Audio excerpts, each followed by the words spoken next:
Uh, um, how does one summarize a life? um, I'll try. I mean, I grew up, I'm very fortunate in that I actually just turned 38 a few days ago on the 13th. Yeah, thank you. Yes, I'm getting ever closer to 40. But to me personally, I mean, and again, this would just be my experience. I would say up until maybe about a few years ago, and again, I think it's just predominantly, at least in my experience, in the social media space. My race or my perceived race, right? Most folks look at me and automatically realize I'm a biracial person. It's something that typically only comes up in conversation, right? But I would say for most of my life, and again, you have to take into account my age, where I grew up, lived all my life in New York City. So I'm not saying in any way that my experience is the typical one. But for me, my race or the race of others was never this big thing. It wasn't something that was hyper focused on. It was there. There were certain things that were obvious or certain things that like for example, my eyes give away the fact that I'm part native because they are exceptionally narrow. But people used to make the whole, Jackie Chan Rush Hour Black and News joke at at my expense. And but I never took it seriously. Again, just in my experience, I mean, I grew up in New York City in the 1990s, especially going into the 2000s. It's just naturally a multicultural place. It's called a melting pot for a reason. So this hyper focused emphasis on race is just something that I never grew up with and never understood. Race was there. I'm not saying that we saw everything literally in black and white, but it just wasn't this hyper focus. Like in my experience, no one gave a damn. Honestly. Even in real life, I've had Korean supervisors, I've had female, male, black, white. No one gives a damn in my real life.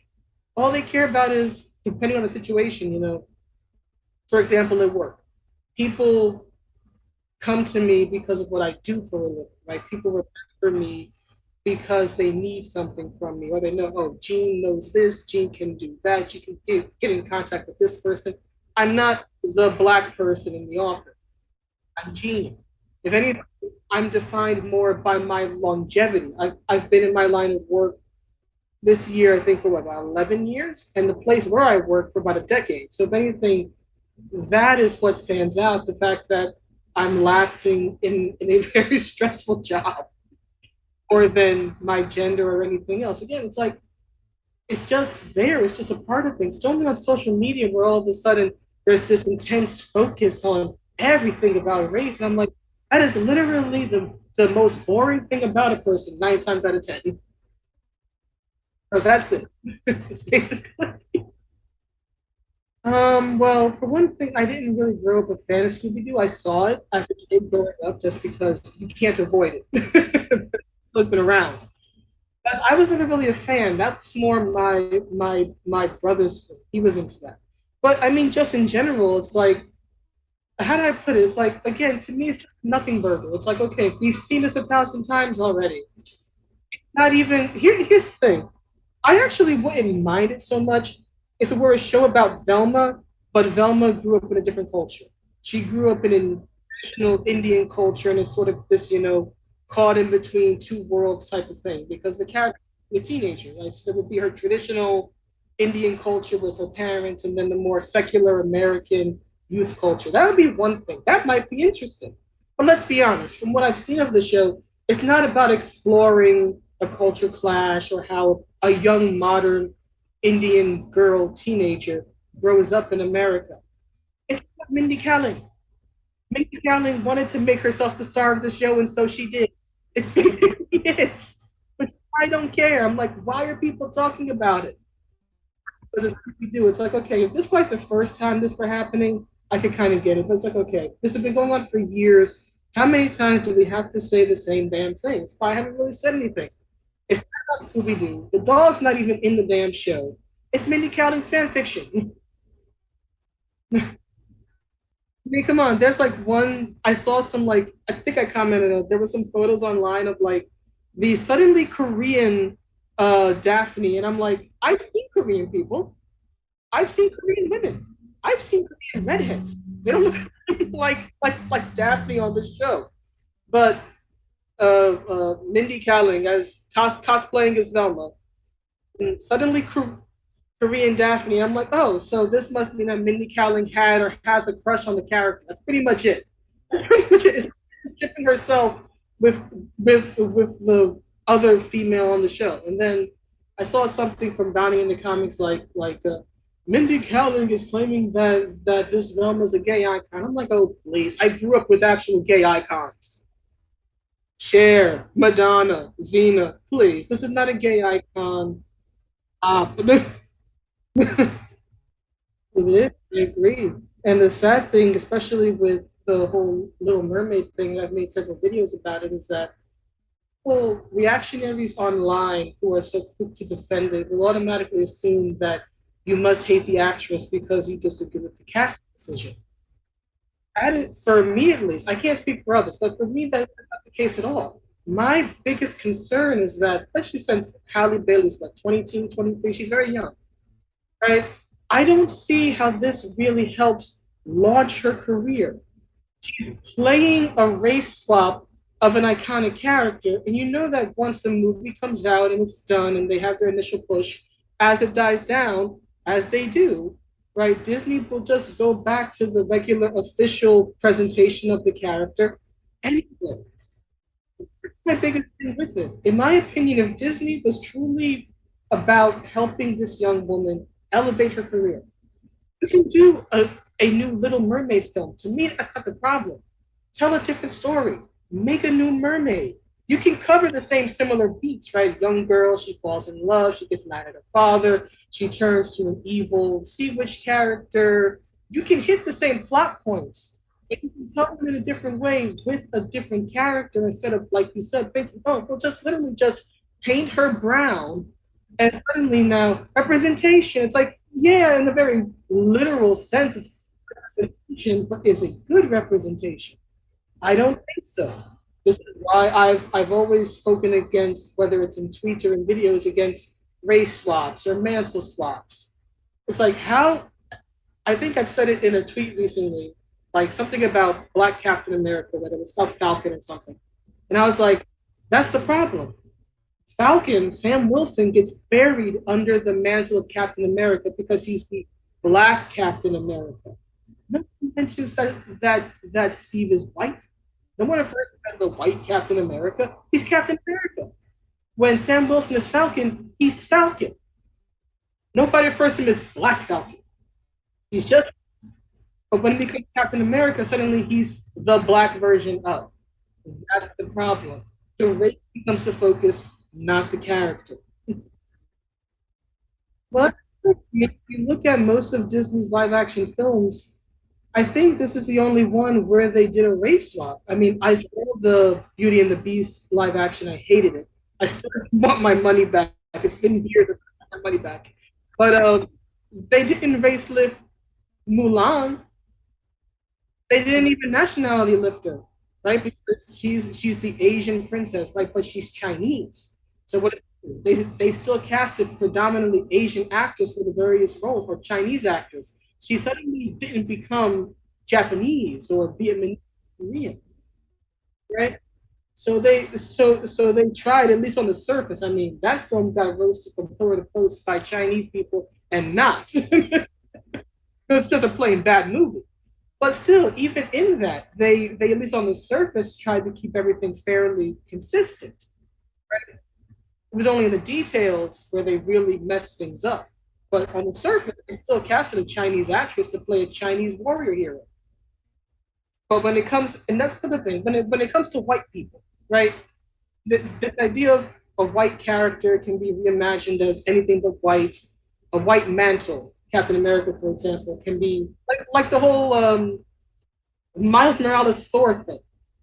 Captain America, Wolverine, Thor, all white mantles. Why didn't he ever become Storm? Why didn't he get the powers of Storm? I'm not saying he has to be gender bent to be a woman, but weather manipulation is not a gender thing. Being called Storm is not a gender thing. It's a weather thing. Why doesn't he ever get the powers of Storm, Blade, Bishop, any black hero, Brother Voodoo, anything, War Machine, anything? No, it's always white people. So the black kid gets to cosplay as white people, but he can't represent his own race. No representation. I understand that. Yeah, I get what you're saying. Right. My only, and this is a very slight disagreement, is that I don't think it's a slight, and I don't think it's unintentional on their end. I think it's very intentional. These are not dumb people, right? It's Hollywood, right? We all know that they are less than decent, good, honest people, in my opinion, for the most part. So I definitely think it's very intentional, but sadly, there are many who, for whatever their reasons, they feel like surface is enough. Oh, we have a prominent black hero in having Sam Wilson as Captain America. No, you don't. No, you don't. It's like this trope in pro wrestling. I don't know how much you watch pro wrestling. I'm a huge like I am a big wrestling fan. I've been watching since I was like 9 years old. But there's a common trope in pro wrestling. It's usually a comedy trope where you'll have usually a younger wrestler, and this younger wrestler will model themselves after an established older one to the point where they're dressing like them, looking like them, talking like them, walking like them. They basically become just a little mini version of Shawn Michaels, Ric Flair, whatever it is. I have yet, in all of my years of pro wrestling, to see a wrestler who got stuck with that elevate their career while still doing that. Actually, they lose that gimmick and they go on to something else. But I've never seen a wrestler doing that. Keep doing it and still elevate their career. Even folks who did it well, like Jay Lethal, he had this whole thing where he basically impersonated Macho Man Randy Savage. Even he eventually got tired of it and did something else. It only works for so long, and especially when it comes to comic books and whatnot, in my opinion, it is not elevation. It is not elevation. In many ways, you could say it's blackface. Look at me. I'm a black person. I've given up my own name and story mantles to cosplay as the popular white guy. And I'm someone who's like a huge fan of Wolverine, but I don't want a chick Wolverine. This is why I get so angry about X-23. I'm like, let X-23 be X-23. She's not Wolverine. Let her grow out of being more than just a clone. Let her be her own person. But no, we need female representation. I'm like, that's cool, that's great. I'm for that. But give me a character whose story is not just Wolverine, but a chick with the same poses and the same outfits and same everything. She's no different. She's no different. She's lesser than. You bring her down, you don't elevate her. This is the same with race or anything else. Let's elevate, not pull them down. I mean, again, that's a very long, complex one. Now, when it comes to the character of Captain Marvel, Carol Danvers, I read, I have read most of her comics going back to like the late 70s, like the original Miss Marvel run. So I have a good knowledge of her history. And to summarize it without going into an hours long rant, I hate what's happened. I will never forgive Kelly Sue DeConnick for this. She will forever be on my crap list for what she did. Everything was okay until 2012, and then she ruined it. But to focus more on the modern version of her, I honestly I don't recognize Captain Marvel, this take on Carol Danvers. It's not the character that I grew up reading. And there have been many writers, male and female, on the character over the years. So yes, everybody has their own takes. You know, certain things get added, certain things get retconned in or out. But there was a certain consistency, right? She was a tomboy. She was sexy. She was powerful, but she was driven. She was a military woman. I don't see that military mindset, and that's something that I actually do. Like I think I've said it in video previously. I have a bit of an obsession with like the warrior mindset, the warrior ethic. Very attracted to characters like that, Batman, Wolverine, those military warrior mindset types. I follow Jocko Willemick online for crying out loud. It's a thing I have. But I don't see that this current version of Captain Marvel. Now, I will admit I never saw the movie, but what I saw of it on online and whatnot, like I'm like, that's not Carol Danvers. She's stoic, that doesn't mean she's emotionless. And this whole thing like a noble warrior hero, I'm like, do you understand what the words noble warrior hero mean? You understand what they mean individually, let alone together. There was from what I saw, there was no nobility there.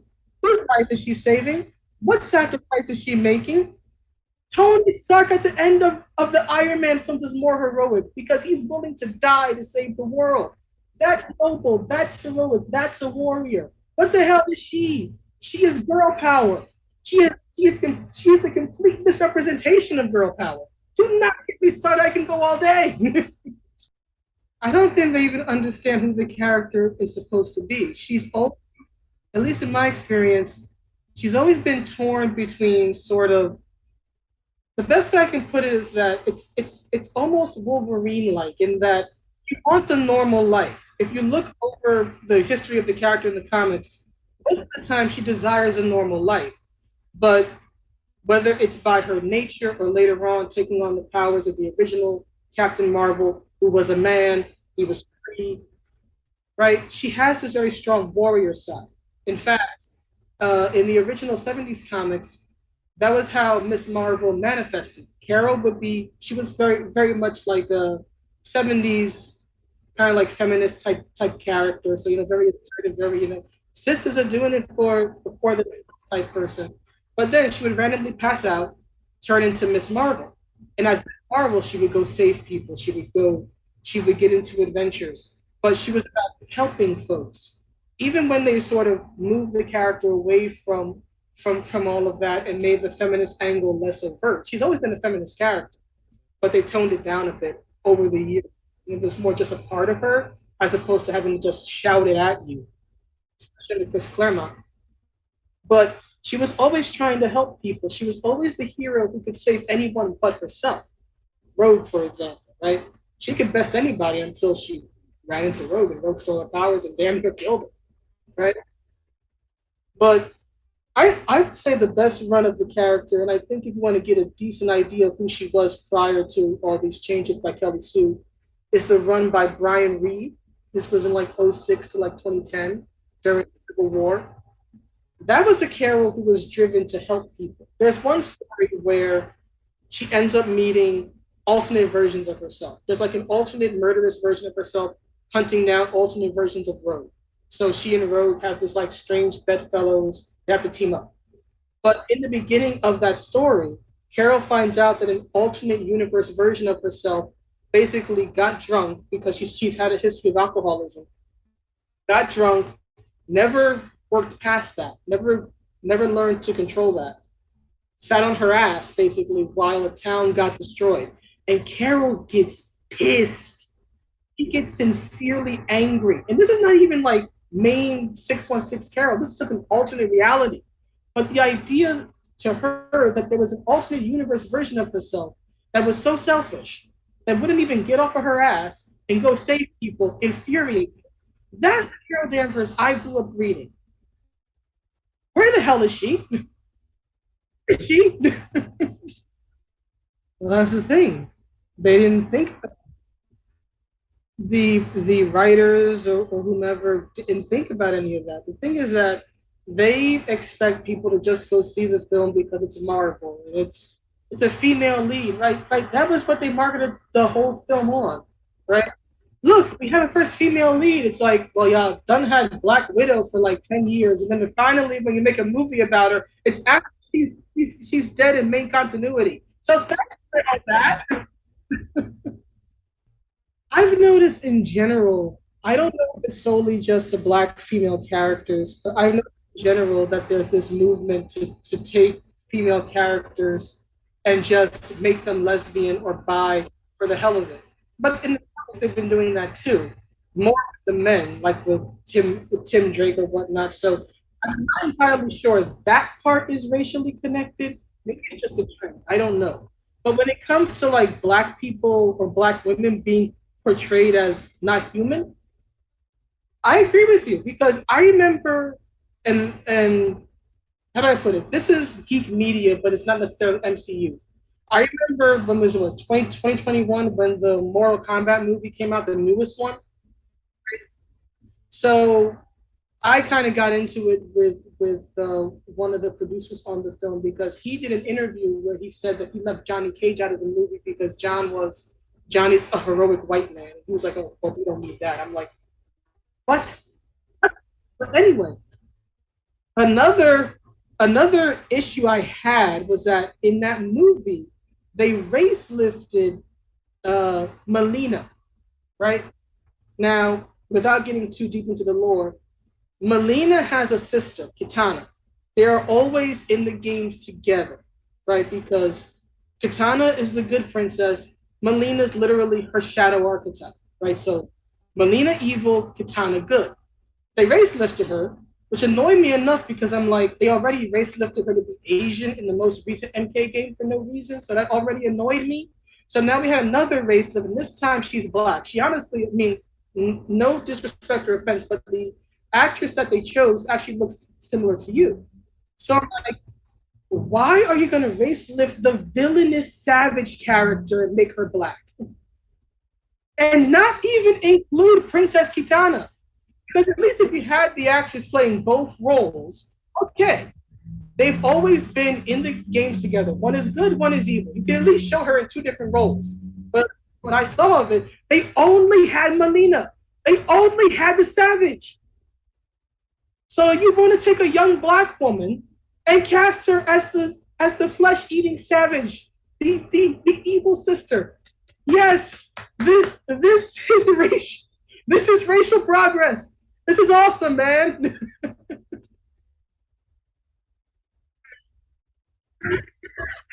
Play a positive character. You could have done both. You gave her one and you gave her the flesh eating villain. Yes. I thought the same thing about when they totally just made Namor basically Quetzalcoatl. They just totally out of nowhere. I'm like, how is this man swimming in all of this garb? He's got things hanging out of here, and it's got a friggin' headpiece. I'm like, how is he swimming? How is he swimming? Like original Namor wears makes sense. He literally just wears underwear. It's just swim briefs. Now you've got all this regal stuff all over him. Like, how is he not sinking right now? He should be drowning. I don't care if he's got fish or whatever the hell Namor is.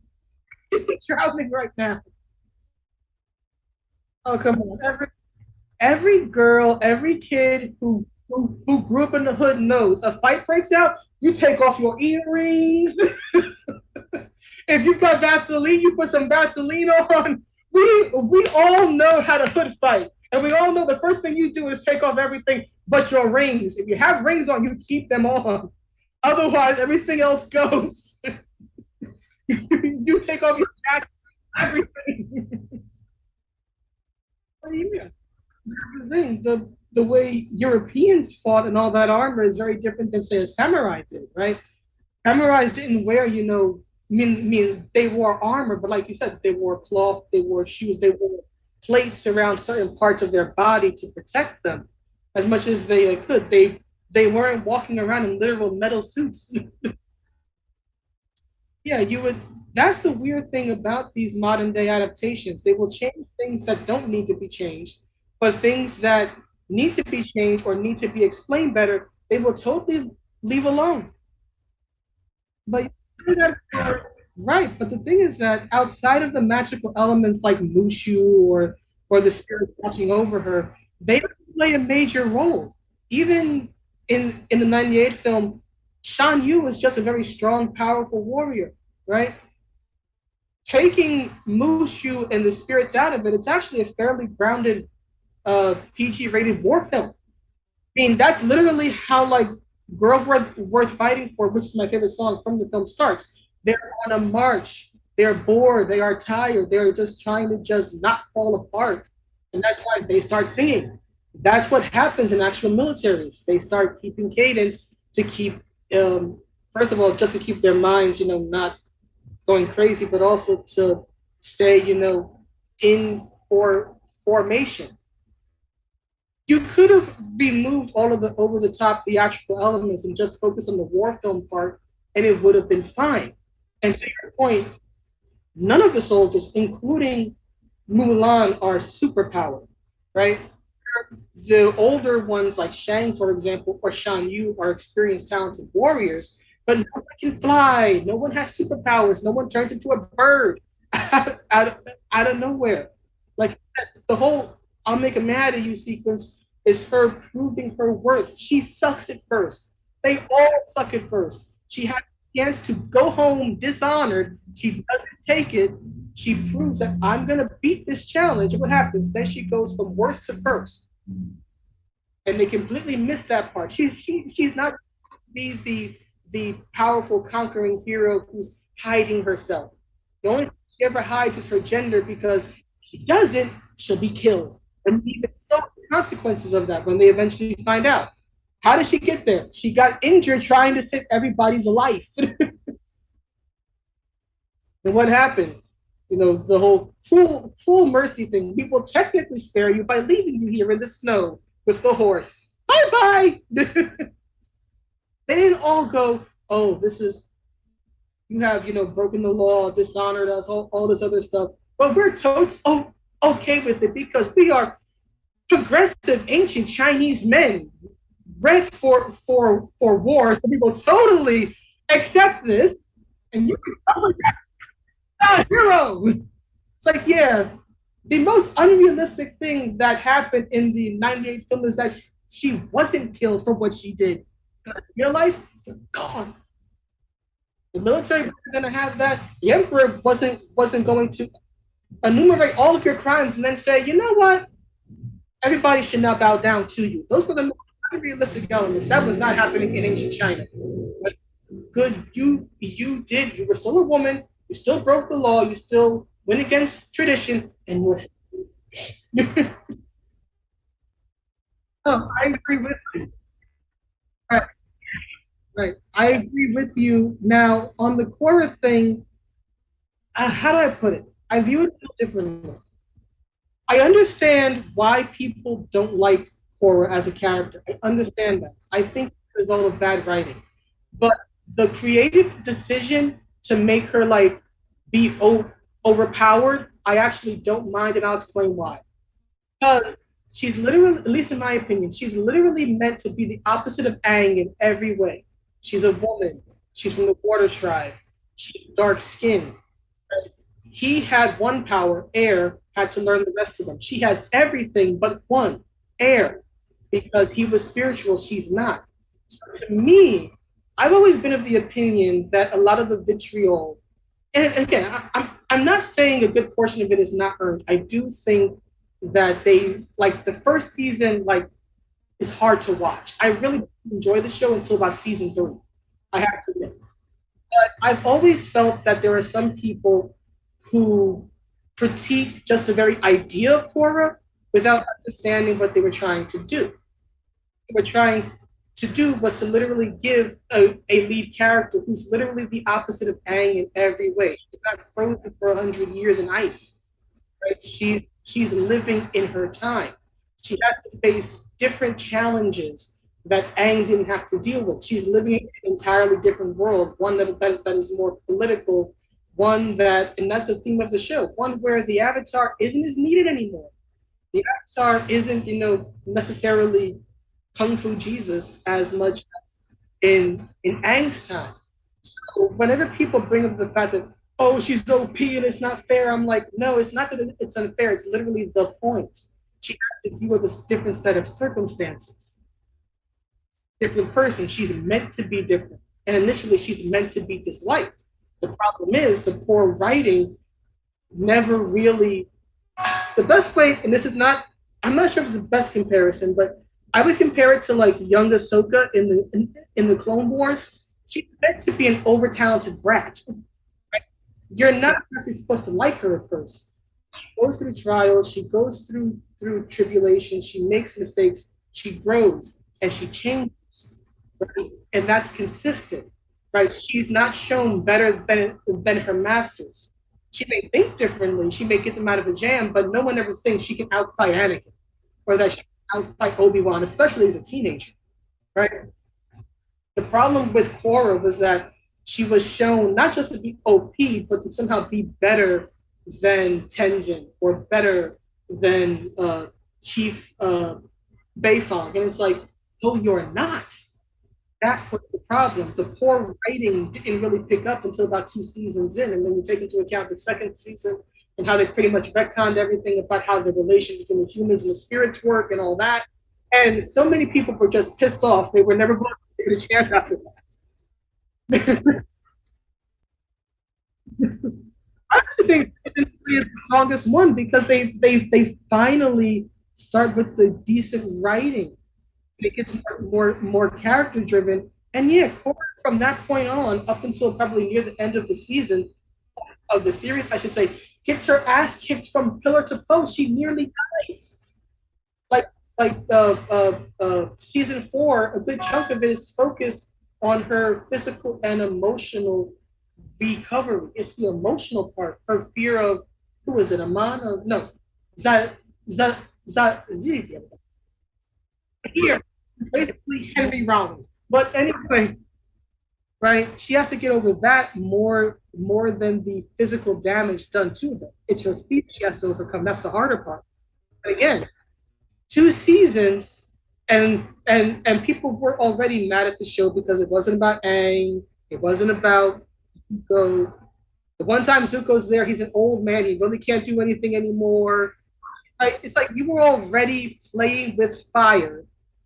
Now you've pissed people off, and there were sadly a lot of folks who were not willing to give it a chance past that. Okay, okay. Here are my thoughts on that. Your point, many have made that point about Aang. I never saw Aang as a bad father. I always thought that it was the perspective of his kids thinking that he was a bad father or that he showed favoritism.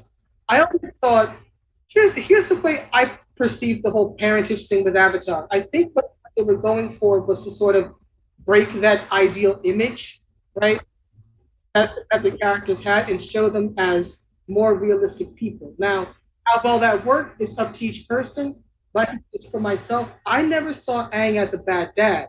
I can certainly see though why his kids might see it that way. Because he obviously had to show favor toward Tenzin because Tenzin at that time was literally the only airbender amongst his children. Like Kaya, her name is a waterbender, up until the events of the show. So for decades, Bumi doesn't have any powers. So as the last Airbender, right, the Airbenders aren't suddenly a people again during Aang's lifetime. I understand him focusing more on one son. And I can also understand his other children feeling neglected. So to me, it was a case of we are getting the very emotional and skewed perspective of his adult children looking back on their lives, not necessarily the truth of the matter. He was obviously a good husband, right, with his family, but he's also traveling a lot. He's the avatar. He's not home all the time. So I always took it more as a perspective of three hurt kids who were not understanding of their father's circumstances, right? Which is why, for example, Tenzin has a large family, but he's seldom separated from them, right? And the other two, I don't think had kids, right? So that's the way I always saw that. I never took it as Aang being a bad dad. I took it as his children vilifying him without understanding why, because they're still kids inside. They can be 100 years old. That's still their dad, and whatever issues or hangups that they have are still unresolved. They're still that little kid going, "Mommy, why isn't Daddy home? Oh, Daddy's out settling this issue with the fire tribe. Why isn't Daddy home? Or why does Daddy always show Tenzin more attention than me?" That's what I think it is. So there's that. Now with Toph, how did I put it? I understand people saying, well, Toph wouldn't be a bad mom. I think Toph sort of went too far in the other direction. Her whole thing was freedom. She wanted freedom from her parents. Then she goes around in the opposite direction and becomes a law enforcer, which is all about control. So what I think is that, especially given that she was unmarried, uh, a working woman, I think it was supposed to be sort of the sort of that area's trope of like, you have like the '80s latchkey kid, right? The parents are always at work or they're not at home, and so you have to raise yourself. I think that's what they were going for. And again, I think it's that you just had two kids who are both like their mother, but on opposite extremes, right? Lynn is too controlling. She's too bitter. She's too wound up tight. She's too much of a law enforcer, right? She's the cop of the two. And then you have Su Yin, who's very just a rule breaker, right? So it's kind of like tough in her youth to the extreme. Wants her freedom, doesn't be told what to do. Is artistic as a dancer, is very free. And then you have tough as an adult. So it's these like two extreme elements of one person manifesting as her two daughters, and she doesn't know how to deal with either one of them because she's always at work. So that's the way I saw it. I saw it as just her going in the opposite direction, thinking, well, I dealt with freedom well. So if I give my kids free reign, they will find themselves. Kind of blew up in her face. But to the other side of it, as we see with Lynn, right, they have their flaws. Lynn's bitterness is what caused their division for so long. She didn't know how to forgive and put things in the past. Right? Sue didn't know how to actually admit to anything. And Toph, after a certain point, just said, "That's it. I'm out. I'm going to the woods, and I'm gonna live there for the rest of my days in enlightenment." And we see how much was unresolved when this very fractured family comes back together. But what starts the healing? Them finally addressing all these issues nobody was willing to talk about for decades. No, yeah, I mean, I agree with you. Again, I think that Cora was trying a lot of new ideas and it was just bad writing. But to be fair to the show, to my understanding, it was never supposed to be more than one season. Part of the reason why Cora had all those powers, but the airbending, because airbending represents, to my understanding, spirituality. To be like one season, and then somehow they ended up getting more seasons. So to be fair, it wasn't exactly as planned out as the original series was. But yeah, I agree. I mean, they did drop the ball a lot with the characterization and the writing. And like I said, they don't really pick it up until about season three, and a lot of folks were just so angry by that point. They said, "Nope, I'm not giving you another chance." So like I said, I'm not as hard on the show as others, but I can certainly understand why those who are like never Korra, never. I can understand why they are that way. I get it. The show compared to Avatar, it's a distant second. The writing, everything, like you said, the first one was lightning in a bottle.